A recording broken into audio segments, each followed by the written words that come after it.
Shalom saudara, senang kembali bersama dengan saudara dalam program ini.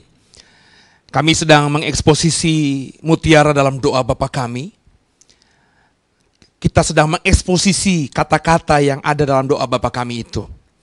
Di beberapa seri sebelumnya kita sudah mempelajari latar belakang kenapa Tuhan mengajarkan doa Bapa kami. Kita sudah mengeksposisi kata Bapa, kata kami minggu kemarin. Dan sekarang ini kita akan coba mengeksposisi kata berikutnya dalam doa Bapa kami ini. Untuk itu terlebih dahulu mari sama-sama kita membaca firman Tuhan di dalam doa Bapa kami yang terdapat dalam Injil Matius pasal ke-6 ayat yang ke-9.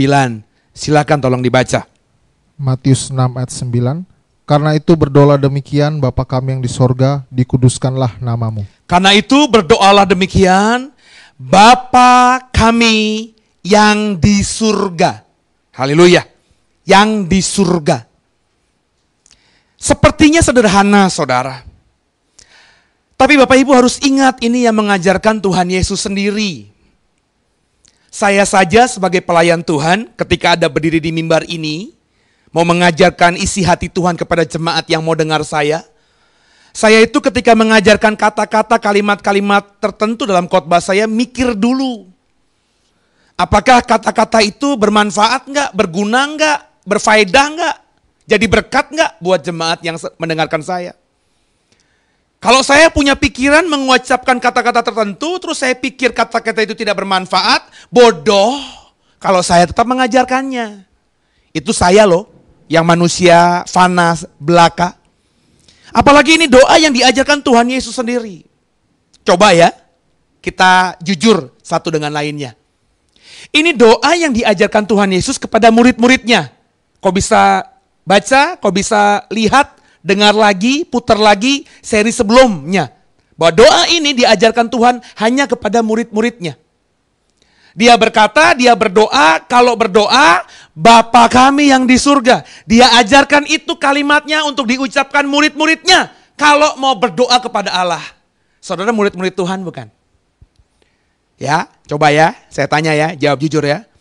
Kalau saudara murid-murid Tuhan, ketika kau berdoa, entah itu doa makan, doa bangun tidur, doa mau tidur, doa mau melakukan aktivitas, doa mau buka usaha, coba jujur aja. Pernah nggak? Sering nggak? Selalu tidak? Kalau berdoa begini, Bapa kami yang di surga. Kalau kau jujur, pasti kau hanya berdoa, Tuhan, Bapa, benar tidak? Tidak ada tambahan kata Tuhan yang ada di surga. Bapa yang ada di surga. Kenapa kau tidak mengucapkan kata-kata yang di surga dalam doamu ketika memanggil Bapa, atau ketika memanggil Allah, atau ketika memanggil Tuhan? Karena mungkin, ya saudara perhatikan baik-baik. Karena mungkin di benakmu Tuhan, Allah, Bapa yang ada di surga.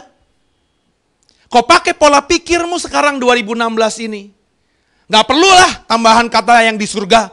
Sebab Allah yang kudoakan, Allah yang kusembah, Bapa yang kusembah, ya pasti ada di surga. Tapi ketika Tuhan mengajarkan awal kali, doa satu-satunya yang Tuhan Yesus ajarkan kepada murid-muridnya, dia mengajar murid-muridnya untuk berdoa, Bapa kami yang di surga. Di surga. Itu bahasa Yunaninya Uranos.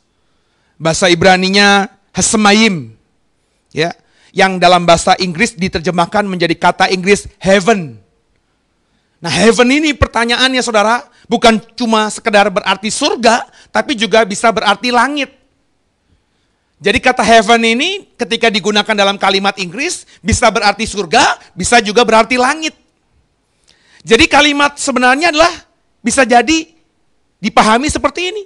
Bapa kami yang ada di langit, atau Bapa kami yang ada di surga, seperti terjemahan LAI ini. Apa makna Kenapa Tuhan Yesus mengajar murid-muridnya?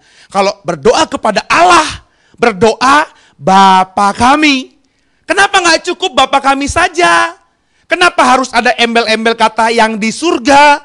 Itu yang mau kita expose. Tidak mungkin Tuhan Yesus mengajarkan satu kalimat yang tidak ada artinya sama sekali. Nah, kita harus kembali lihat konteksnya. Saya selalu berkata, kalau mau berkhotbah, kalau mau membaca firman Tuhan, kalau mau menemukan kebenaran sejati di Alkitab kita, baca ayatnya harus lihat konteks. Orang yang baca ayat, orang yang khotbah dari ayat firman Tuhan tanpa melihat konteks, secara sadar tidak sadar nanti akan menyesatkan. Tersesat, saudara. Itu di STT manapun, dalam ilmu teologi apapun, ketika kita belajar hermeneutika, ilmu tafsir, itu diajarkan. Apa konteks? Kenapa konteksnya Tuhan Yesus mengajar murid-murid untuk berdoa Bapa kami yang di surga? Tuhan Yesus mengajar kalimat ini, Bapa kami yang di surga. Yang pertama, karena Tuhan Yesus ingin mengajar kepada kita, bahwa kalau berdoa kepada Allah dengan kalimat Bapa kami yang di surga, untuk menegaskan dalam konteks murid-murid saat itu, long time ago, 2000 tahun yang lalu, Petrus, Yohanes, Yakobus, Thomas, Andreas, semuanya itu, 12 orang itu. Kenapa harus pakai kata di surga? Karena Tuhan ingin menegaskan kepada mereka. Kalau berdoa kepada Allah yang punya langit, yang punya bumi. Kalau berdoa kepada Allahnya Abraham, Ishak dan Yakub. Kalau berdoa kepada Yehova, kepada Yahweh. Berdoalah Bapa kami yang di surga. Kenapa? Karena Tuhan pertama ingin menekankan kepada murid-muridnya. Bahwa heaven is so real. Surga itu nyata. Sekarang mungkin kau bisa memahami surga itu ada. Karena sudah diajarkan sama guru-guru agamamu. Kau bisa baca di Alkitab kita, pendetamu, pengkhotbahmu sudah menekankan surga itu ada, surga itu nyata, ada filmnya, ada novelnya lagi. Tapi dalam konteks murid-murid zaman itu, saudara, surga itu masih dipertanyakan dalam kehidupan orang-orang Yahudi.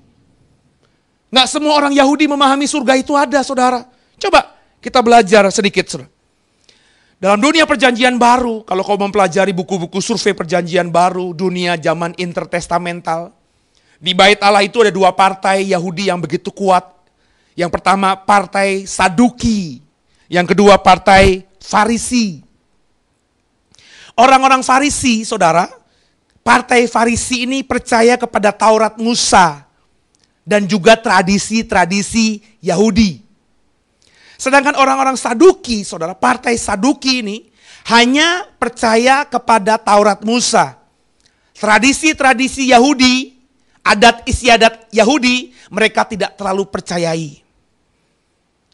Karena ada perbedaan yang signifikan antara Farisi dan Saduki, maka dua kelompok besar dalam kehidupan agama Yahudi yang ada di Bait Allah ini, ketika mengajarkan pemahaman dogmatika mereka kepada pengikutnya, terjadi perbedaan yang sangat tajam. Soal kekekalan, soal surga. Coba dibaca, apa perbedaan mereka antara Farisi dan Saduki ini. Kisah Rasul 23 ayat 6 sampai 10. Kisah Rasul 23 ayat 6 sampai 10, silahkan dibaca. Kisah Rasul 23 ayat 6 sampai 10.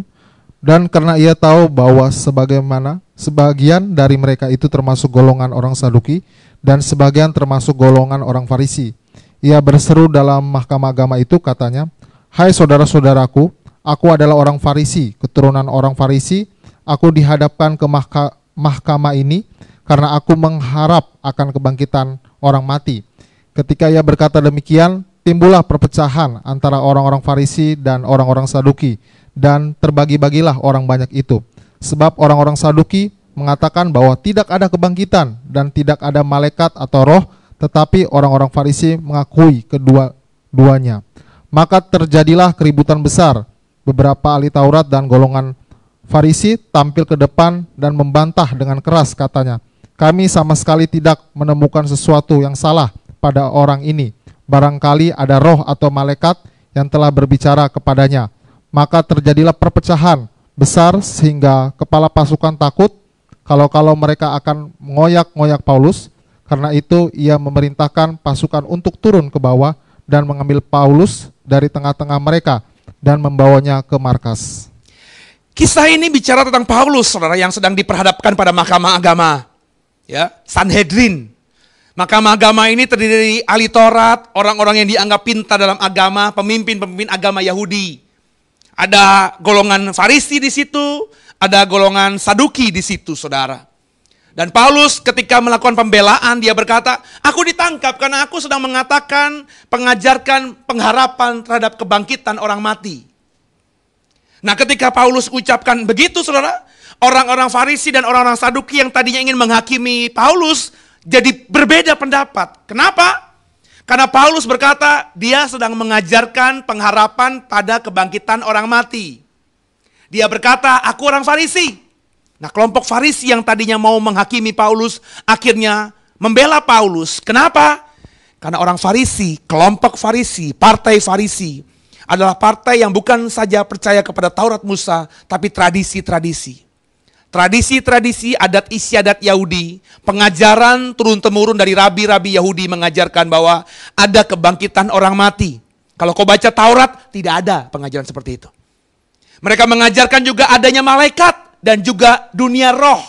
Orang Farisi paham itu, mengimani, menghidupi bahwa selain Taurat Musa, orang-orang yang percaya kepada Allahnya Abraham, Ishak dan Yakub nanti mati, setelah mati akan mengalami kebangkitan dari orang mati. Mereka akan hidup seperti malaikat dan roh-roh. Itu pemahaman orang Farisi. Sedangkan kelompok kedua yang ada di Sanhedrin, di mahkamah agama adalah kelompok Saduki. Kelompok Saduki adalah kelompok yang sama sekali tidak percaya adanya kebangkitan orang mati. Bagi orang-orang Saduki, hidup ya hanya hidup di bumi ini saja. 70-80 tahun menurut Mazmur Musa, 120 tahun menurut firman Tuhan ketika habis air bah itu diturunkan. Jadi orang-orang Saduki punya pemahaman kalaupun dia umur panjang cuma 120 tahun di bumi ini. Habis mati dari bumi ini selesai. Nggak ada lagi kehidupan dalam dunia kematian itu. Nah, ini pengajaran yang beda langit dan bumi yang ada dalam kalangan orang-orang Yahudi. Paulus berkata, aku sedang memberitakan kebangkitan orang mati. Maka orang-orang Farisi membela dia. Orang-orang Saduki tidak membela dia. Pecah. Sanhedrin pecah. Berkelahi. Sehingga kepala pasukan bingung, takut. Dan akhirnya memerintahkan para prajuritnya untuk membawa Paulus. Supaya Paulus tidak mati terkoyak-koyak. Kenapa kepala pasukan takut Paulus mati? Karena Paulus bukan cuma sekedar orang Farisi, tapi dia punya warga negara Roma. Kalau sebagai warga negara Roma mati mengenaskan seperti itu oleh orang Yahudi, maka sebagai pemimpin pasukan kerajaan Romawi, maka dia akan dituntut juga.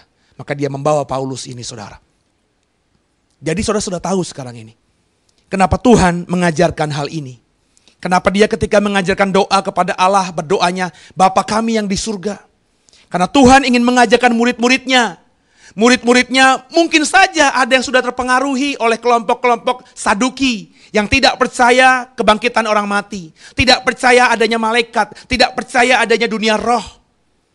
Sebagian mungkin adalah orang-orang atau nelayan-nelayan yang tadinya hidupnya dipengaruhi oleh guru-guru agama dari kalangan Farisi. Yang percaya kebangkitan orang mati. Dan dalam kesempatan ketika Yesus mengajarkan doa yang benar ini. Dia memberikan pengajaran dalam kepada mereka murid-muridnya ini. Kalau berdoa, doalah Bapa kami yang di surga. Dengan harapan murid-muridnya paham sungguh bahwa surga itu ada. Kebangkitan orang mati itu ada. Kehidupan kekal itu ada. Makanya kalimatnya Bapa kami yang di surga. Ya, nanti bisa di cross check Bapak Ibu di rumah, Matius pasal 22. Ayat 23 sampai 33. Itu juga pengajaran yang hampir mirip ya. Tentang kebangkitan orang mati yang dipercayai orang Farisi. Sedangkan orang Saduki tidak mempercayainya. Orang Saduki, saudara, itu partai kecil dibanding orang Farisi. Lebih kecil daripada partai Farisi. Tapi partai Saduki, orang-orang Saduki ini orang-orang yang punya kedudukan tertinggi dalam Sanhedrin. Saduki berasal dari kata Sadok. Kalau kau mempelajari perjanjian lama tentu kau ingat bahwa Sadok adalah imam besar. Maka imam besar Sadok ini anak-anaknya, keturunannya di dalam dunia perjanjian baru menjadi kelompok Saduki. Mereka karena keturunan imam besar, mereka adalah kelompok aristokrat, kelompok bangsawan Yahudi, saudara. Anak dari imam besar, keturunan imam besar. Maka mereka ketika hidup melayani Tuhan sebagai imam di Sanhedrin, di mahkamah agama, mereka punya kedudukan-kedudukan yang sangat penting. Meskipun mereka punya kedudukan penting, mereka ini hanya kalangan kecil, karena hanya berasal dari keturunan Imam Sadok. Sedangkan imam banyak sekali. Nah, sebagian besar imam itu adalah kelompok Farisi. Secara kuantitas, Farisi menang dibandingkan Saduki. Tapi secara kualitas kepemimpinan, Sadukilah yang megang peranan penting di bait Allah. Maka saudara, dari sini saudara akhirnya paham. Kenapa Tuhan mengajarkan berdoa kepada Allah dengan kalimat Bapa kami yang di surga. Dalam konteks aslinya, Tuhan mengajarkan kebenaran yang hakiki kepada murid-muridnya. Supaya mereka tidak bingung. Ngikutin paham Farisi atau ngikutin paham Saduki. Yesus yang datang dari surga berkata kepada murid-muridnya, kalau berdoa kepada Allahku yang di surga, Allahmu yang di surga, berdoalah Bapa kami yang di surga itu. Di surga, saudara. Surga. Uranos, Hasamayim, heaven, langit. Di manakah heaven itu? Di manakah langit itu? Di manakah surga itu? Mari sama-sama, saudara. Kita belajar apa kata Paulus tentang surga. Di manakah letaknya? 2 Korintus 12 ayat yang kedua sampai dengan ayat yang keempat. Silakan dibaca. 2 Korintus 12 ayat yang kedua. Aku tahu tentang seorang Kristen 14 tahun yang lampau, entah di dalam tubuh aku tidak tahu, entah di luar tubuh aku tidak tahu. Allah yang mengetahuinya. Orang itu tiba-tiba diangkat ke tingkat yang ketiga dari sorga. Jika kita membaca ayat ini, saudara, dan dihubungkan dengan pertanyaan di manakah surga itu, ya, saudara akhirnya memahami bahwa Paulus berkata bahwa dia kenal sama seseorang. Dari ayat yang kita baca barusan, 2 Korintus 12 tadi. Di luar tubuh, maksudnya roh orang itu, atau di dalam tubuh, atau orang itu sendiri, tubuh jasmaninya yang diangkat. Perhatikan, Allah yang paling tahu, kata Paulus. Orang itu tiba-tiba diangkat ke tingkat yang ketiga dari Uranos. Dia diangkat ke tingkat ketiga dari langit, dari Hasamayim, dari sorga. Nah, dari 2 Korintus 12 ayat 2 ini, kita tahu dari pengajaran Paulus bahwa ada 3 tingkat langit, saudara. Kalau kau baca 2 Korintus 12 ini, sebenarnya Paulus sedang bicara dirinya sendiri. Cuma dia menggunakan kata ganti orang kedua, dia, ia. Ya. Paulus adalah orang yang benar-benar tidak mau mencuri kemuliaan Tuhan. Meskipun dia punya kesaksian bombastis, pernah dibawa ke tingkat ketiga dari langit, dari surga, dia tidak banggakan itu. Ketika diajarkan kepada jemaat Korintus, dia pakai kata, aku kenal ada orang. Padahal dia sedang bicara dirinya sendiri. Orang itu entah di luar tubuh, aku nggak tahu. Maksudnya apakah rohnya doang, rohku doang, aku nggak tahu. Atau benar-benar ragaku ini yang dibawa ke langit tingkat ketiga, aku nggak tahu. Allah yang mengetahuinya. Langit tingkat ketiga itu bicara apa? Coba dibaca ayat berikutnya, ayat 3 dan ayat 4. Ayat ketiga dan keempat. Aku juga tahu tentang orang itu, entah di dalam tubuh, entah di luar tubuh, aku tidak tahu. Allah yang mengetahuinya. Ia tiba-tiba diangkat ke Firdaus, dan ia mendengar kata-kata yang tak terkatakan, yang tidak boleh diucapkan manusia. Aku kenal, aku tahu orang itu. Dia sedang bicara diri sendiri. Ya, orang itu dibawa ke tingkat ketiga dari langit, dari surga, dari heaven, dari Uranos, dari Hasamayim. Dan langit tingkat ketiga itu menurut ayat 4 adalah Firdaus. Tempat di mana ia mendengar, Paulus mendengar kata-kata yang tak terkatakan, yang tidak boleh diucapkan oleh manusia. Nah, dari ayat ini kita akhirnya punya pemahaman, dan Bapak Ibu tidak salah menafsirkan bahwa memang yang disebut dengan surga itu di mana, kita harus punya pemahaman berdasarkan 2 Korintus 12 ini. Kata Paulus, surga itu ada 3 tingkat. Langit ada 3 tingkat. Dan tingkat ketiga itu adalah Firdaus. tempat ia mendengar kata-kata yang tak terkatakan, tempat ia mendengar kata-kata yang tidak boleh diucapkan oleh manusia. Ini bicara mengenai tahta Allah. Langit tingkat ketiga adalah tahta Allah. Itu di mana tuh? Di langit. Langit di mana? Di atas. Jadi kalau ngomongin surga, surga bukan di bawah tapi surga di atas. Jadi kalau Bapak Ibu selesai dengarkan program ini, Bapak Ibu keluar rumah, Bapak Ibu lihat ke atas gitu ya, ke langit gitu ya. Nah, langit sejauh mata memandang itu langit tingkat pertama. Ya. Kalau bahasanya perjanjian lama, langit tempat burung-burung tinggal. Jadi mungkin adalah langit yang ada di bawah atmosfer, yang ada udaranya, itu langit tingkat pertama, tempat makhluk hidup tinggal. Langit tingkat kedua itu langit yang ada di atas langit, di luar atmosfer, itu bahasa saya loh saudara ya. Ya. Langit di atas langit itu adalah cakrawala, tempat planet-planet ada ya. Kalau Bapak Ibu suka astronomi ya, alam semesta itu luas sekali saudara ya. Bapak Ibu akan terkagum-kagum dan merasa kecil kalau kau mempelajari. Jadi nggak ada salahnya kalau kau mempelajari astronomi. Yang dari buku pintar yang saya punya di rumah saudara, bahwa bumi itu ada di galaksi Bima Sakti, ya, Milky Way dalam bahasa Inggris. Di Milky Way ini ada 200 sampai 400 miliar bintang. Nah, bintang itu adalah matahari, saudara. Jadi di tata surya kita punya satu bintang namanya matahari. Nah, matahari kita ini, bintang yang ada di tata surya kita ini, itu dikelilingi oleh banyak planet. Bapak Ibu ketika di SD ingatnya cuma 9 planet ya. Merkurius, Venus, Mars, Bumi ya, Uranus ya, Pluto dan lain sebagainya. Cuma 9 yang kita hafalkan. Terus kalau kita jawab 9 kita dapat 100. Ternyata dalam buku pintar yang saya baca, planet-planet yang mengitari matahari, yang mengitari bintang di tata surya kita ini, itu jumlahnya 10 triliun planet, saudara. Bukan cuma 9. Jadi satu bintang itu dikelilingi 10 triliun planet. Bintang di tata surya kita cuma satu, matahari. Matahari kita dikelilingi 10.000 planet, 10 triliun planet.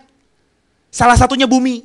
Bayangin ya, sedangkan di tata surya kita, yang namanya matahari bintangnya itu berada di galaksi Bima Sakti. Galaksi Bima Sakti, saudara, ada 200 sampai 400 miliar bintang yang seperti matahari. Jadi bisa bayangkan, kalau satu bintang saja seperti matahari kita dikelilingi 10 triliun planet, sedangkan di Bima Sakti saja ada 400 miliar seperti matahari. Wah, berarti ada berapa juta triliun planet yang berputar di galaksi Bima Sakti saja.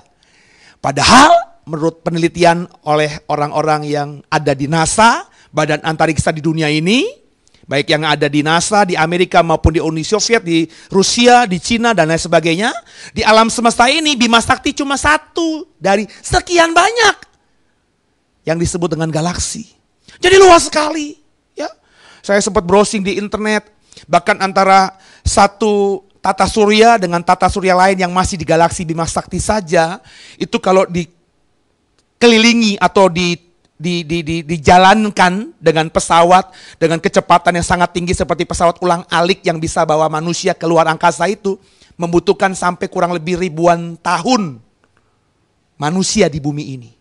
Itu baru satu tata surya ke tata surya lain yang ada di galaksi Bima Sakti. Kita tahu ada 400 miliar tata surya di Bima Sakti. Jadi kalau kau misalnya, entah ya, kalau Tuhan datangnya masih lama, entah 100 tahun lagi, 200 tahun lagi, ada kemampuan teknologi manusia bikin pesawat luar angkasa yang bisa bawa manusia menuju ke galaksi lain di luar Bima Sakti. Wah, itu pasti membutuhkan berapa ya? Bisa jutaan tahun hidup di dunia ini untuk bisa sampai ke sana. Manusia sekarang tidak bisa mengukur di mana ujung tata surya, di mana ujung cakrawala. Dan sejauh mata memandang dengan bantuan apapun, itulah langit tingkat kedua. Manusia hanya sampai ke bulan menurut ilmu pengetahuan. manusia tidak bisa menuju ke tata surya lainnya di galaksi Bima Sakti ini. Itulah langit tingkat kedua. Dan langit tingkat ketiga, tempat Firdaus, di mana kata-katanya tak terucapkan, di mana manusia tidak boleh mengatakan dan mendengarnya, itu adalah langit tingkat ketiga. Disitulah Allah bertahta. Jadi ketika Tuhan Yesus mengajarkan kalau berdoa Bapa kami yang di surga, Tuhan Yesus sedang mengajarkan kita murid-muridnya untuk dengan yakin dan percaya bahwa surga Israel. Meskipun tempatnya nun jauh di sana, tidak bisa kita seberangi. Manusia bisa ke surga nanti, ke tempat Allah berada, itu hanya karena kasih karunia, itu pun setelah manusia mati, saudara. Ingat ya, Yohanes 14 katakan bahwa Yesus nanti akan datang kembali. Dia sekarang ada di surga. Dia akan datang menjemputmu kembali, membawamu berada. Agar di mana dia berada di surga sekarang kau pun berada. Itu hanya bisa ke sana, bukan dengan teknologi manusia. Saudara mungkin nanti bisa pergi ke bulan, ke planet lain, ke tata surya lain dengan ilmu pengetahuanmu. Tapi kau tidak akan bisa sampai ke rumah Bapa di surga. Hanya bisa sampai ke sana melalui Yesus Kristus, saudara. Jadi dalam doa Bapa kami, ketika dia mengajar Bapa kami yang di surga, dia ingin menegaskan kepada murid-muridnya yang hidup 2000 tahun yang lalu bahwa surga itu ada. Dan kepada saudara sekarang yang hidup di 2016, meskipun kau beriman surga itu ada, tapi kau masih bingung di mana surga itu. Jangan-jangan cuma cerita dongeng saja yang menakut-nakuti kita manusia supaya hidup benar. Kalau hidup benar mati ke surga, kalau hidupnya nggak benar mati ke neraka. Dengarkan saya. Yesus berkata, surga itu ada. Rumah Bapa itu ada. Paulus katakan di langit tingkat ketiga. Langit yang tidak mungkin bisa diseberangi oleh ilmu pengetahuan manusia. Itulah yang Tuhan mau ngajarkan. Kenapa kita disuruh berdoa, Bapa kami yang di surga. Yang berikutnya saudara. Kenapa Tuhan Yesus mengajar doa ini? Kenapa Tuhan Yesus mengajar kalau kita memanggil Allah, berdoalah kepada Allah dengan kalimat Bapa kami yang di surga. Kita disuruh berkata Bapa kami yang di surga, karena Tuhan Yesus ingin kau dan aku, kita murid-muridnya, pengikutnya, itu mengikuti, mengakui, mempercayai bahwa Allah lah yang berdaulat. Dengan kita berdoa Bapa kami yang di surga, secara tidak sadar saudara sedang mensugesti dirimu sendiri. Saudara sedang mengimani bahwa Allah lah yang berdaulat. Bapa kami yang di surga, di Uranus, di Hasamayim, di langit, di heaven. Saya sudah jelaskan tadi, heaven, cakrawala begitu luasnya, tidak terseberangi, begitu dalamnya. Ujung cakrawala tidak ada yang bisa tahu. Dan Yesus ketika mengajarkan Bapa kami di surga, dia ingin mengatakan bahwa cakrawala, alam semesta yang luas itu, Allah lah yang berdaulat. Belum lama kita lihat fenomena alam di 2016, gerhana matahari total. Itu membuat orang berdecak kagum, menangis, bersujud. Kau lihat itu di TV. Orang-orang luar negeri sampai ke Indonesia hanya melihat fenomena itu. Alam semesta lebih dahsyat lagi. Ada puluhan triliun planet yang mengitari matahari kita. Tapi gak tabrakan saudara. Bulan mengitari bumi kita. Tapi bulan gak pernah keluar. Maksudnya muternya tuh konsisten saudara. Dia gak nyebrang jauh gitu. Gak kelempar jauh. Sehingga malam selalu ada saudara. Dan Tuhan ingin bilang. Kalau kau berdoa Bapa kami yang di surga. Sebenarnya kau sedang mengakui dan mengimani. Bahwa Allah lah yang berdaulat atas segalanya. Ia yang menciptakan alam semesta. Sehingga ketika kita berdoa Bapa kami yang di surga. Sebenarnya saudara harus memahami bahwa saudara itu hanya debu. Allah lah yang berdaulat. Surga itu punya Allah. Maka kita berdoa Bapa kami yang di surga. Mestinya saudara menjadi orang-orang Kristen yang bergantung penuh kepada Tuhan. Dan bukannya pada kuat gagah kita.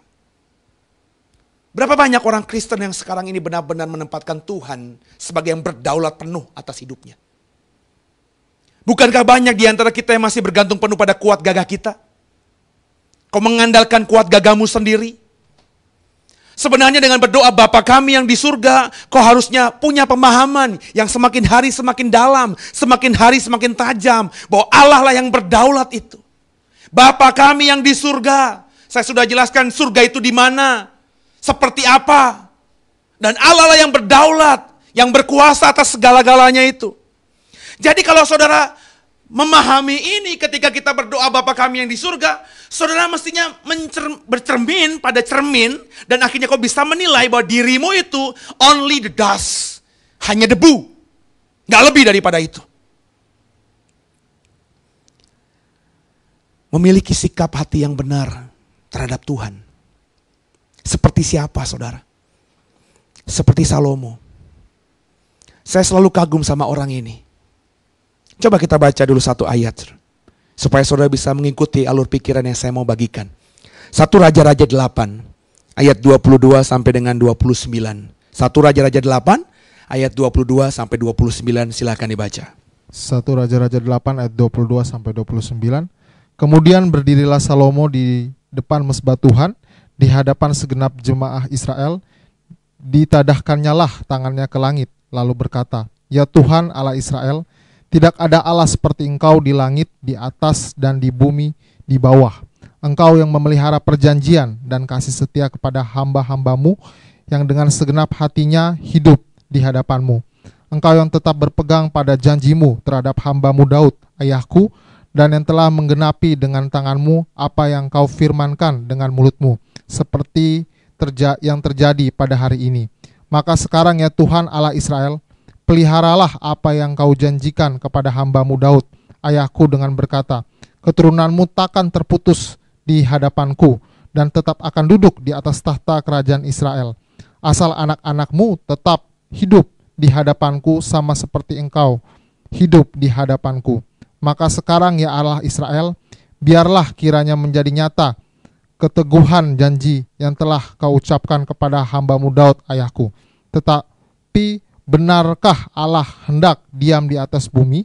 Sesungguhnya langit, bahkan langit yang mengatasi segala langit pun tidak dapat memuat engkau, terlebih lagi rumah yang kudirikan ini. Maka berpalinglah kepada doa dan permohonan hambamu ini, ya Tuhan Allahku.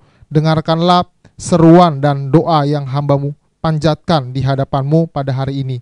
Kiranya matamu terbuka terhadap rumah ini, siang dan malam terhadap tempat yang kau katakan namaku akan tinggal di sana. Dengarkanlah doa yang hambamu panjatkan di tempat ini. Ayat-ayat yang barusan dibaca tadi adalah doa Salomo ketika dia baru meresmikan bait Allah. Bapak Ibu harus tahu dulu siapa Salomo. Salomo ini dikatakan Alkitab adalah orang terkaya. Dan bahkan saya sangat percaya tidak ada yang bisa melebihi kekayaannya sampai nanti langit dan bumi ini lenyap. Saya sudah sempat menghitung-hitung,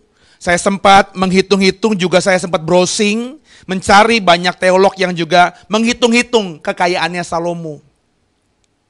Ya, di 2016 ini orang terkaya masih Bill Gates, saudara. Ya, tapi dari penelitian yang saya baca, yang saya lihat, saya hitung-hitung, dari cuma emasnya, peraknya, kudanya, kereta kudanya, kayu-kayunya Salomo saja, itu dijumlahkan dan dinominalkan dalam kurs 2016 ini. Yang disebut orang terkaya 2016, Bill Gates itu tidak ada apa-apanya. Sehingga gak heran ketika dia bangun istana, gak heran ketika dia bangun bait Allah. Bait Allah itu menjadi supranatural sebagai monumen yang tak ternilai di zaman itu.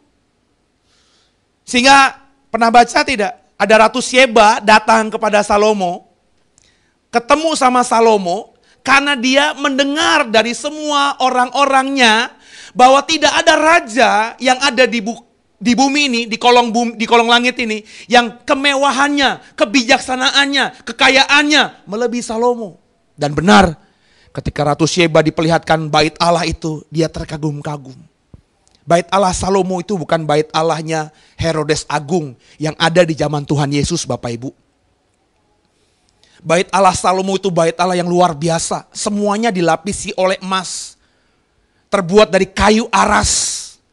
Kayu dari Libanon yang paling bagus, paling mahal di zaman itu.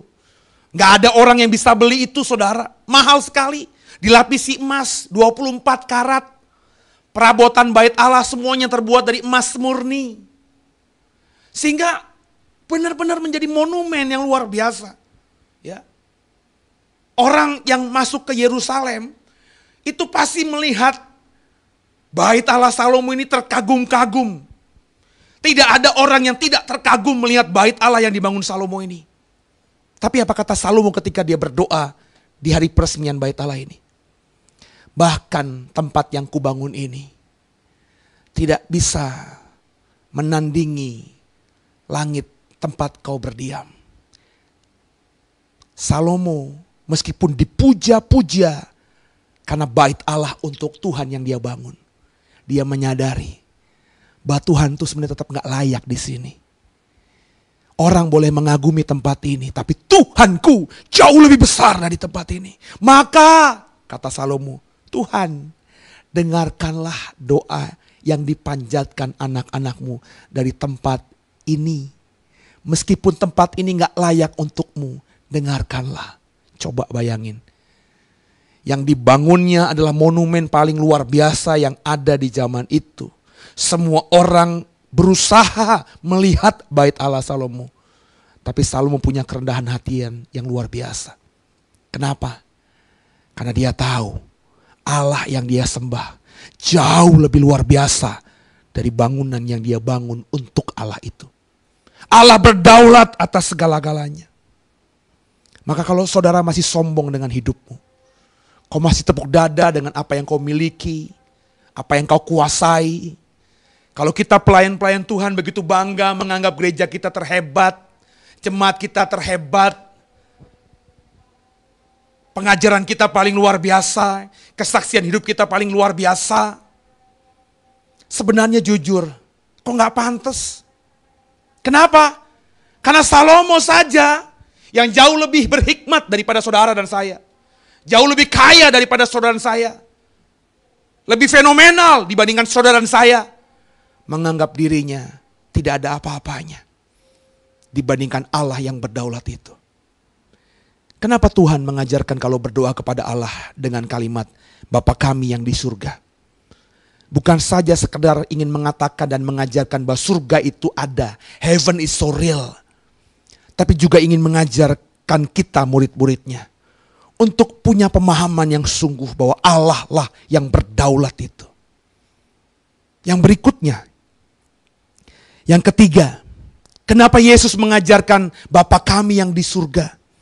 Yesus mengajar doa ini yang terakhir saudara dalam kesempatan program ini. Supaya kita murid-muridnya itu benar-benar menyembah Allah, maafkan saya, menyembah Bapa yang benar. Dia mengajar, hei kalian murid-muridku, saudara dan saya, orang-orang percaya. Kalau berdoa, doalah Bapa kami yang di surga. Kenapa saudara? Karena Yesus yang Maha Tahu ini tahu bahwa ada Bapa-Bapa lain. Yang nanti disembah orang juga. Emang ada Pak? Bapa lain Pak? Ada saudara. Coba kita baca. Yohanes 8 ayat 41 sampai 44. Kenapa dia mengajar kalau berdoa Bapa kami yang di surga? Kenapa harus ada kalimat yang di surga? Kenapa gak cukup Bapa kami? Kenapa? Karena dia ingin mengajar kita. Jangan salah berdoa. Jangan salah menyembah Bapa. Sebab Bapa banyak. Yang harus kau sembah adalah Bapa yang di surga. Bapa yang lain itu apa? Apakah dia berkuasanya sama seperti Allah itu? Kalau lihat fenomenanya, kalau lihat ekspresinya, orang yang tidak paham akan melihat 11-12. Bisa melakukan mujizat, bisa juga melakukan hal-hal yang luar biasa. Bapa lain selain Bapa di surga itu siapa? Yohanes 8 ayat 41 sampai 44. Silakan dibaca. Yohanes 8 ayat 41 sampai 44. Kamu mengerjakan pekerjaan bapamu sendiri. Jawab mereka, kami tidak dilahirkan dari zina. Bapa kami satu, yaitu Allah. Kata Yesus kepada mereka, jikalau Allah adalah Bapamu, kamu akan mengasihi aku, sebab aku keluar dan datang dari Allah. Dan aku datang bukan atas kehendakku sendiri, melainkan dialah yang mengutus aku. Apakah sebabnya kamu tidak mengerti bahasaku? Sebab kamu tidak dapat menangkap firmanku. Iblislah yang menjadi bapamu, dan kamu ingin melakukan keinginan-keinginan bapamu. ia adalah pembunuh manusia sejak semula dan tidak hidup dalam kebenaran, sebab di dalam dia tidak ada kebenaran. Apabila ia berkata dusta, ia berkata atas kehendaknya sendiri, sebab ia adalah pendusta dan bapa segala dusta. Kenapa penting kalau berdoa kepada Allah, berdoalah Bapa kami yang di surga? Kenapa Yesus menambahkan kata yang di surga setelah dia mengajar murid-muridnya? Kalau berdoa, berdoalah kepada Allah dengan kalimat Bapa kami. Kenapa nggak cukup Bapa kami? Kenapa harus ada tambahan yang di surga? Sebab Yesus tahu, saudara, murid-muridnya selama hidup di bumi, ada kemungkinan nanti dia akan menyembah, akan melayani Bapa yang lain. Siapa yang Bapa yang lain itu? Kata Tuhan Yesus dalam Yohanes 8 tadi, iblislah yang bisa menjadi bapamu dan kamu ingin melakukan keinginan-keinginan bapamu. Yohanes 8 ayat 44.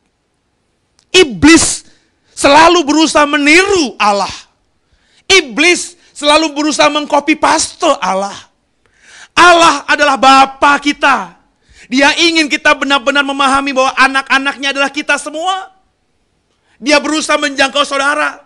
Tadinya dia transenden, dia tidak bisa terjamah, dia begitu jauhnya. Dalam diri Yesus, Allah menjadi Imanen, Immanuel bersama dengan kita. Sehingga kita bisa memanggil Allah bukan cuma Allah, tapi Bapa, kata Tuhan Yesus. Diajarkan itu dalam doanya kepada murid-muridnya. Berdoalah Bapa kami yang di surga. Kenapa harus ada yang di surga? Sebab ada Bapa lain. Iblis bisa menjadi bapamu. Jangan berkata kau tidak mungkin bisa tersentuh oleh iblis. Jangan jadi orang Kristen yang naif yang berkata iblis gak mungkin bisa menyentuhmu, saudara. Dengarkan saya, selama kau dan aku hidup di dunia ini, segalanya serba mungkin. Berapa banyak kita yang sudah punya pengetahuan, bisa melihat dengan mata telanjang. Orang-orang yang dulunya luar biasa melayani Tuhan. Tapi di akhir-akhir hidupnya, di pertengahan hidupnya, orang yang bombastis dalam Tuhan ini, bahkan menyangkal Yesus Tuhan. Berapa banyak kita pernah mendengar kesaksian orang yang dulunya berusaha untuk membunuh semua pengikut Tuhan. Tapi menjelang akhir hidupnya, di pertengahan hidupnya, justru menjadi hamba Tuhan yang luar biasa. Di dunia ini, semuanya serba mungkin. Kalau kau merasa dirimu gak mungkin disentuh sama iblis, kau berarti belum memahami firman dengan sungguh. Kenapa Tuhan mengajarkan dalam doa Bapa kami, berdoalah Bapa kami yang di surga. Karena Tuhan tahu, sebagai manusia fana, ada kemungkinan kau hidup menyembah Bapa yang lain itu. Kekasih Tuhan. Siapa di sini yang benar-benar mau menyembah Allah sebagai Bapa? Kalau kau mau, apa yang harus kau kerjakan? Coba perhatikan ayat-ayat yang dibaca tadi. Coba dibaca lagi ayat 42. Siapa Bapamu, saudara? Kalau Bapamu adalah Allah, maka apa yang harus kau kerjakan? Ayat 42, silakan dibaca. Ayat 42, kata Yesus kepada mereka, jikalau Allah adalah Bapamu, kamu akan mengasihi aku, sebab aku keluar dan datang dari Allah, dan aku datang bukan atas kehendakku sendiri. Kalau Allah adalah Bapamu, kamu akan mengasihi aku. Orang yang benar-benar menjadikan Allah sebagai Bapanya, ciri khasnya adalah orang yang benar-benar mengasihi aku, mengasihi Yesus, mencintai Yesus. Sudah belum?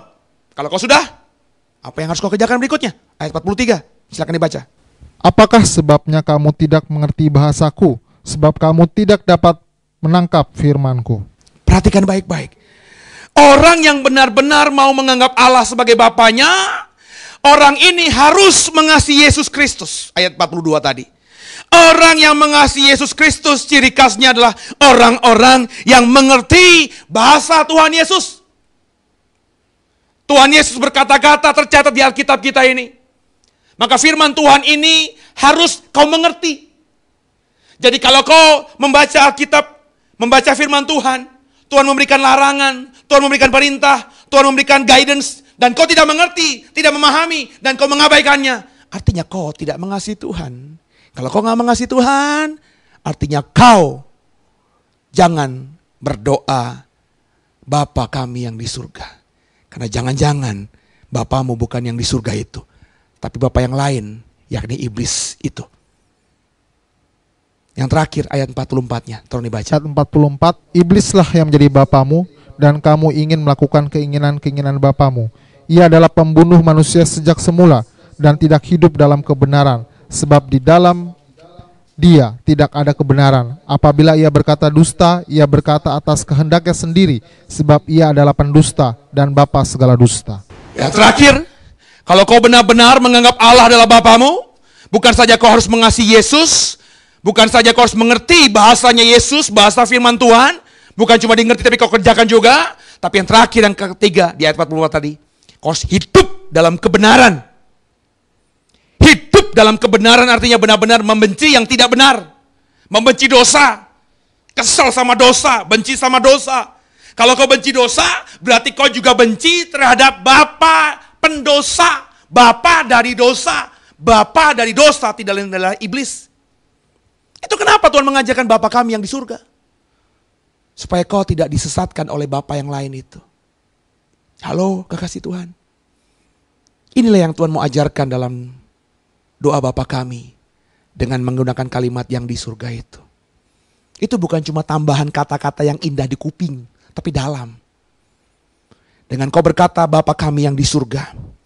Sebenarnya Tuhan sedang mengajarkan bahwa surga itu ada. Jangan hidup sembarangan ketika di dunia ini.